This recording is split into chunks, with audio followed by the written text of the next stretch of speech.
You're shivering, not from fear, from cold so deep it feels like your bones are about to snap. No fire, no blanket, just darkness and wind screaming through the rocks, like something out there is howling back at you.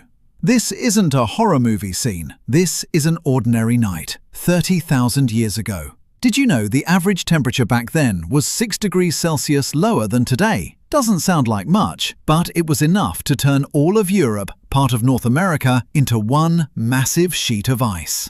New York today, buried under ice back then. London too, the entire world, frozen, silent, almost dead.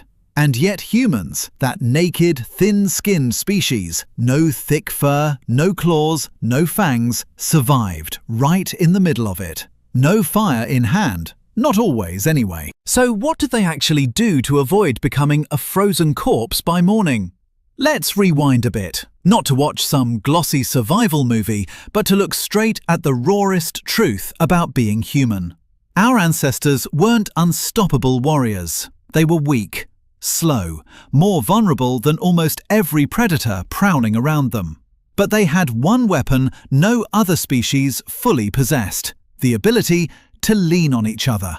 Archaeologists found traces deep in Bruniquel Cave in France, stalagmite structures arranged in circles, clearly deliberate, with small traces of fire inside. But how small? Too small to warm an entire group against the brutal cold of the Ice Age. So what does that mean? It means fire, important as it was, wasn't the only thing keeping people alive. There was another tool. One that didn't need lighting, didn't need tending, didn't require dragging yourself out to find dry wood in the middle of a blizzard. That tool was the body lying next to you. They slept in piles, not for romance, not for simple affection, because it was the most effective survival strategy the human body ever invented. Body pressed against body.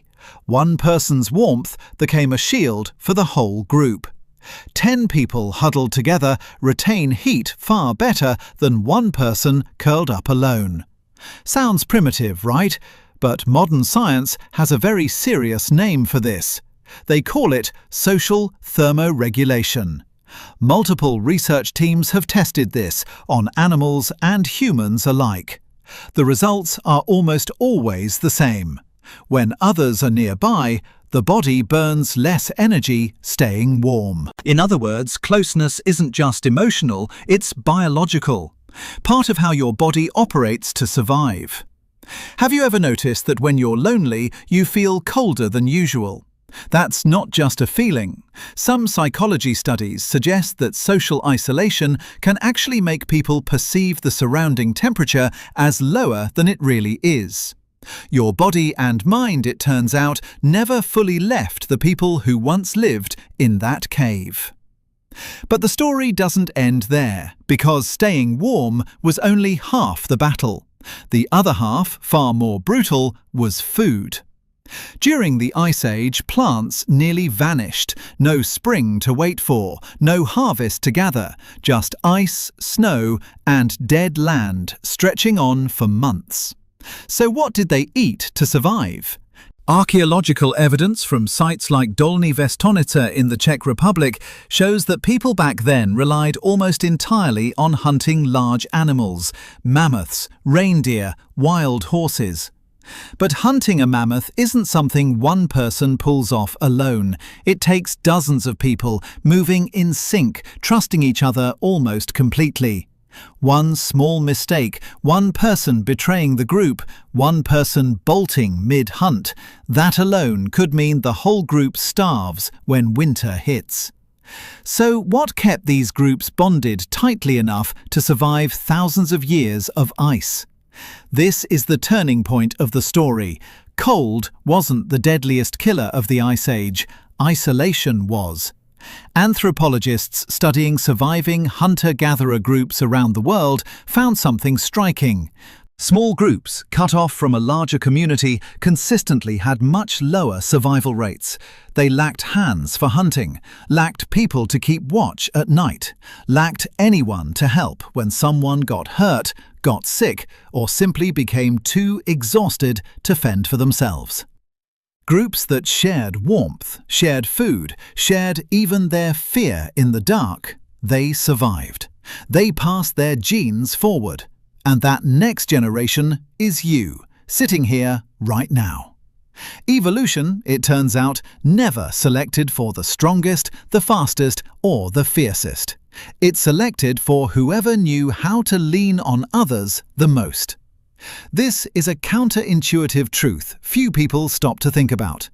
We like to imagine our ancestors as lone warriors, spear in hand, single-handedly facing down a brutal world.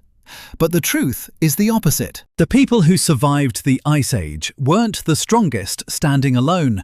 They were the ones who made sure they never had to stand alone in the first place. This explains a lot about the mind you're carrying around right now. Why does being cut off by friends hurt so much? Why can one unanswered message keep you anxious all day? Why does silence from someone you care about sometimes feel heavier than an insult? Because for hundreds of thousands of years, being cast out of the group meant death, not metaphorically, literally. Your brain still carries that fear intact, even while you're sitting in a warm apartment in a city full of lights. Now come back to yourself for a moment. Are you curled up alone in your room right now, phone light glowing on your face, a few missed calls sitting untouched in your contacts? Are you avoiding conversations, not because you don't need them, but because you've gotten used to carrying everything alone? Your ancestors didn't survive the Ice Age by becoming tougher, colder, more independent. They survived by moving closer to each other, by sharing whatever little warmth they had, by trusting the person beside them, even when the night outside was pitch black and the cold could take a life at any moment. And maybe what you're missing isn't a thicker blanket, a warmer coat, or a room with the perfect temperature.